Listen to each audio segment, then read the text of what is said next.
Assalamualaikum warahmatullahi wabarakatuh. Kali ini anak-anak sekalian kita ke materi perkembangbiakan tumbuhan. Masih bersama Pak Waridin.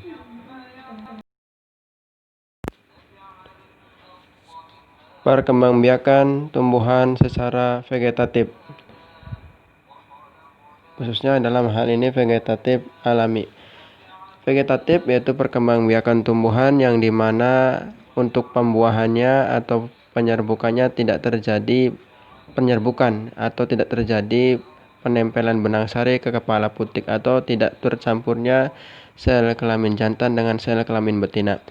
Vegetatif ada dua, vegetatif alami yaitu perkembangbiakan yang tanpa bantuan manusia dan vegetatif buatan dengan bantuan manusia.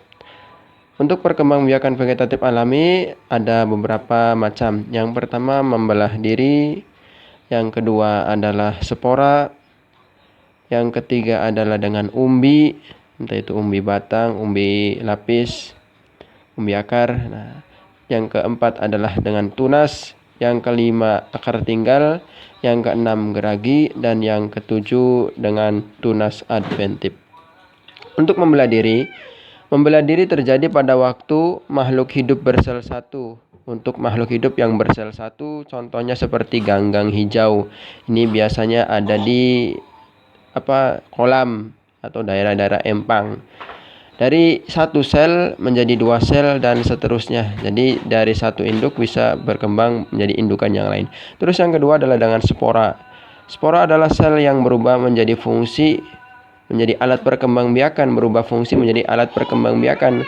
Ukuran spora sangat kecil dan bentuknya seperti biji tumbuhan berkembang biak dengan spora, contohnya jamur seperti di gambar, lumut, paku-pakuan. Nah, ini contoh yang ada di gambar ini, contoh perkembangbiakan dengan menggunakan vegetatif alami yaitu berupa spora. Terus selanjutnya untuk umbi batang adalah yang dimana batangnya tumbuh di dalam tanah, ujung batangnya berkembang biak atau mengembung, dan membentuk umbi. Nah, ini dapat dimakan karena mengandung cadangan karbonhidrat. Contoh umbi batang yaitu ubi jalar dan kentang yang biasa kita makan. Umbi lapis merupakan lapisan daun berdaging dan berfungsi sebagai makanan cadangan. Perkembangbiakan dengan umbi lapis terjadi pada bawang merah, bawang putih, bunga bakung, dan bunga lili. Bunga bakung seperti di kelas 5 sudah Bapak kasih gambarnya. Kalau kalian lupa boleh kalian browsing bagaimana bentuk daripada bunga bakung, bunga lili. Nah, ini adalah contoh gambar tumbuhan yang berkembang biak dengan umbi. Nah, kalau umbi lapis contohnya adalah bawang putih, bawang merah. Nah, ini untuk masakan yang biasanya kalau kalian di dapur, nah ini akan menemui. Terus tunas perkembangbiakan dengan tunas artinya tunas dari tumbuhan induk tumbuh menjadi tumbuhan baru. Tunas pohon pisang tumbuh dari pangkal induknya. Nah, kalau kalian pernah perhatikan di kebun ada pohon pisang, ada di sekitar indukan pohon pisang yang besar itu biasanya ada yang namanya pohon pisang yang kecil. Nah, itu namanya tunas pohon pisang. Tumbuhan lain yang berkembang biak dengan tunas yaitu bambu dan tebu. Bambu ini dimanfaatkan untuk kerajinan tangan atau peralatan-peralatan rumah tangga kita banyak menggunakan daripada bambu. Tebu, nah ini tebu dengan tunas juga, ini untuk bahan baku gula. Akar tinggal atau nama lainnya adalah rizoma, adalah bagian batang yang tumbuh menjalar di dalam tanah berguna untuk menumbuhkan tunas baru. Nah, ini kalau kita punya yang kayak akar tinggal kayak jahe, temulawak, kunyit. Nah, untuk cara menanamnya adalah akarnya kita tanamkan. Nah, ntar juga akan tumbuh yang namanya daun untuk sebagai perkembangbiakan yang baru. Contoh daripada akar tinggal atau rizoma yaitu kunyit, temulawak, jahe, lempuyang, dan yang lainnya. Kalau kalian biasa di dapur pasti akan menemukan. Yang keenam, geragi atau stolon, yaitu di mana tunas di atas tanah akan tumbuh. Batang yang tumbuh di atas tanah atau di dalam tanah Pada ruas batang terdapat akar yang tumbuh menjadi tunas baru. Contohnya seperti rumput teki, pegagan. Nah, itu biasanya batangnya akan tumbuh di atas tanah dan akan ada akar di sekitar batang itu. Nah, kalau kita potong maka akan menjadi indukan baru. Contoh daripada geragi stolon adalah airbai, semanggi, pegagan, rumput teki.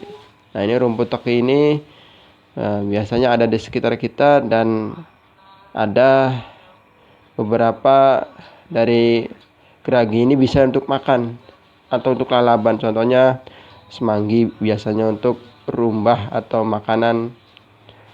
Tunas adventif. Tunas adventif dapat ditemukan pada bagian tepi daun atau akar tumbuhan. Tunas adventif adalah tunas yang tumbuh selain pada ujung batang dan ketiak daun. Tumbuhan yang berkembang biak dengan tunas adventif contohnya sukun, kesemak, dan cocor bebek. Ini seperti di gambar. Nah, kesemak ini buahnya sekarang sudah mengalami kelangkaan karena kita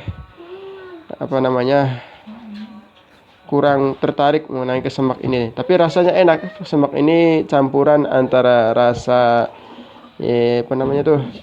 rasa sawo sama apel. Kesemak. Sukun ini biasanya dimanfaatkan untuk kolak, untuk keripik dan yang lain sebagainya. Demikian. Ini adalah contoh gambar untuk bunga bakung, biasanya untuk tanaman hias. Nah, ini adalah contoh untuk bunga lili, sama biasanya dimanfaatkan sebagai bunga hias. Demikian pertemuan kali ini, semoga bermanfaat dan kalian bisa memahami. Tugas, coba kalian boleh tanam beberapa tanaman yang dengan kemampuan vegetatif alami, bebas tanamannya ya. Setelah itu kalian foto pada saat kalian sudah menanam. Sampai ketemu lagi. Assalamualaikum warahmatullahi wabarakatuh.